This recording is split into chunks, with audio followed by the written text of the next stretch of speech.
Qu'est-ce que je peux manger? Qu'est-ce que je dois manger? Qu'est-ce qu'il est préférable que je mange? Qu'est-ce qu'il est préférable que je fasse dans mes comportements de vie pour éviter d'attraper le satané virus? Pour ceux qui ne me connaissent pas, Sophie Lehénault, auteure conférencière, thérapeute nutri-symboliste, experte en nutrition. C'est la deuxième vidéo que je fais au sujet de la santé à avoir pour éviter d'attraper le virus, des comportements à adopter. Donc dans la vidéo 1, je vous ai parlé de 2 techniques pour d'abord préparer le terrain, donc le jeûne et l'hydrothérapie du côlon. Je vais rajouter que puisqu'on est dans la saison du foie qui est le printemps, vous pouvez faire une cure de sève de bouleau fraîche non pasteurisée à concurrence de 125 à 250 millilitres. On peut même aller jusqu'à 1 litre par jour, mais commencez doucement parce que c'est assez puissant. Donc, si vous n'en avez jamais fait, si vous n'êtes pas en super bonne santé, commencez doucement par un demi-verre et puis vous augmentez petit à petit les doses. Ça, c'est aussi très très bon à différents points de vue. Ça va non seulement vous aider à vous nettoyer, mais à vous purifier et à vous reminéraliser.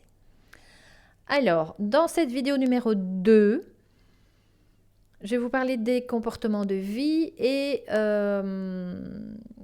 éventuellement comportements alimentaires à adopter, parce que le comportement alimentaire, ce sont un peu les comportements alimentaires classiques à adopter pour être en santé tout simplement.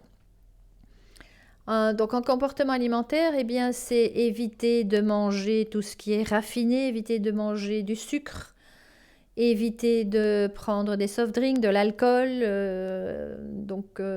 Prenez de plus souvent du frais, des légumes frais que vous cuisez de manière al dente, donc mi-cuit, mi-cru, plutôt à la vapeur ou façon wok, avec des bonnes huiles. Privilégier tout ce qui est les fruits de saison, privilégier les portions, plutôt 4 portions de légumes et une portion de fruits par jour. Les fruits vont vous apporter de la vitamine C, mais pas seulement. Il faut savoir que vous avez aussi de la vitamine C dans le persil, par exemple. Donc, beaucoup d'herbes aromatiques, fraîches ou congelées ou lyophilisées. Les épices, tout ce qui est les épices, sauf le piquant, mais tout ce qui est épices va favoriser aussi. Donc voilà, ça ce sont les recommandations que je ferai au niveau alimentaire. Et bien évidemment, ne pas oublier tout ce qui est oméga 3 avec les petits poissons gras, sardines, harengs, maquereaux, anchois, en boîte ou frais, à privilégier aussi, si possible au naturel, de manière à ce que vous les assaisonniez vous-même avec une bonne huile, que vous sachiez quel type d'huile vous mettez au-dessus. Voilà. Et alors, pour l'instant, nous avons encore des avocats qui viennent d'Espagne, donc profitez-en. C'est un très, très, très bon aliment. Voilà. Ça, c'est ce que je vous recommande au niveau alimentaire. Et la vitamine D, bien évidemment. La vitamine D dans nos contrées du Nord. Tant que nous n'avons pas en continu du soleil, il faut prendre la vitamine D3, si possible associée à de la vitamine K2, de manière à ce que l'assimilation se fasse correctement et qu'elle favorise aussi l'assimilation du calcium. Alors bien évidemment, si vous prenez des compléments alimentaires, il y a à boire et à manger. C'est comme les aliments, il y en a de pauvre qualité nutritionnelle et d'autres de meilleure qualité nutritionnelle. Eh bien, c'est la même chose pour les compléments alimentaires. Les acheter comme des salades dans les rayons n'importe où de supermarché ou même en pharmacie où c'est un petit peu plus surveillé.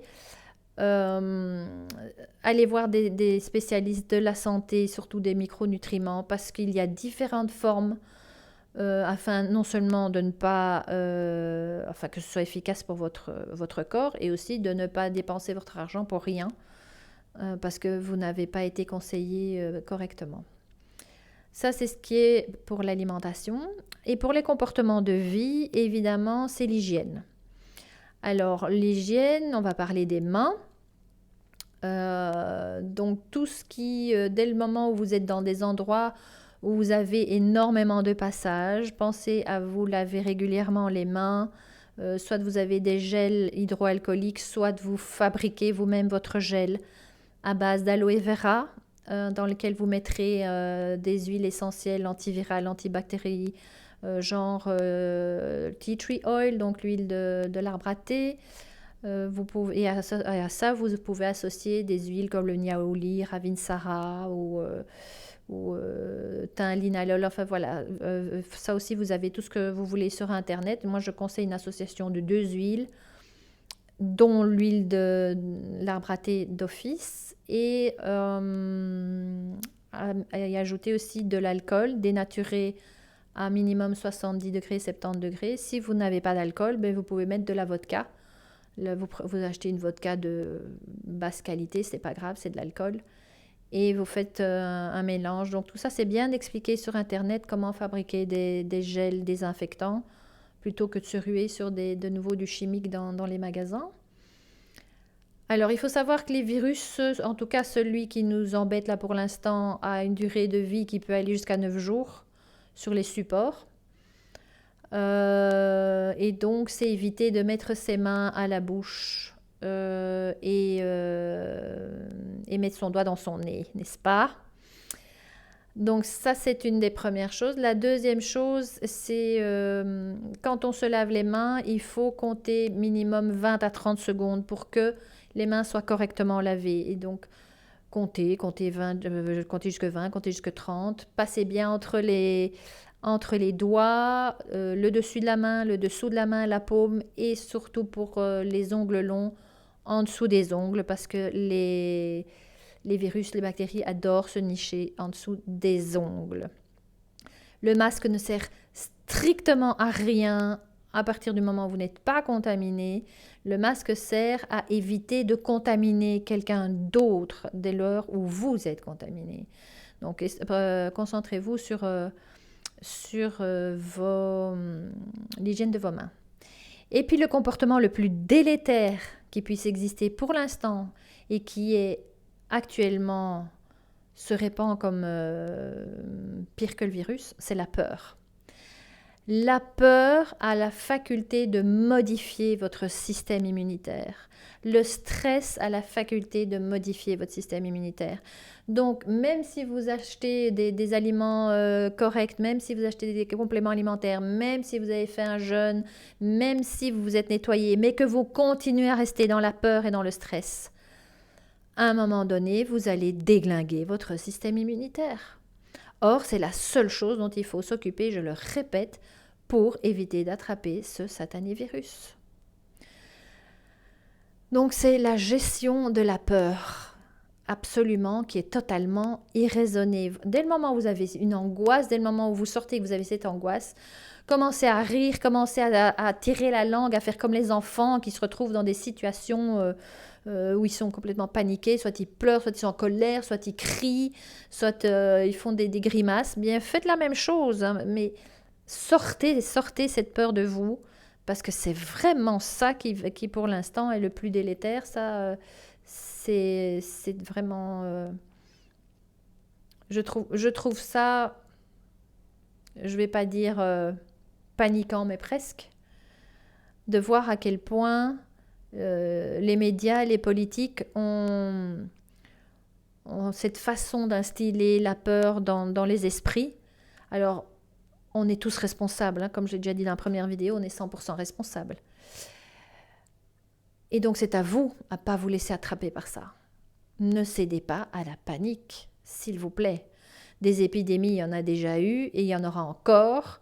Il faut, quand on garde son bon sens, quand on se renseigne, quand on est curieux, soyez curieux, n'avalez pas tout ce qui se passe sur Internet, mais soyez curieux, allez voir dans différents pays, sur différents sites, le taux de contamination, le taux de mort avec une grippe classique les années précédentes. Vous verrez que on est encore très très loin de tout ça. Et on n'a pas parlé de toutes les morts qui ont été provoquées par les canicules. Enfin, à un moment donné, il faut retrouver bon sens. C'est le principal et c'est ce que je vous souhaite de tout cœur. On se retrouve bientôt pour la 3e vidéo où je vous parlerai un petit peu de symbolique, parce que ça, c'est mon dada. qu'est-ce que le virus vient nous apporter, qu'est-ce qu'il vient nous dire pour l'instant. Et ça, ce sera dans la 3e vidéo. À bientôt.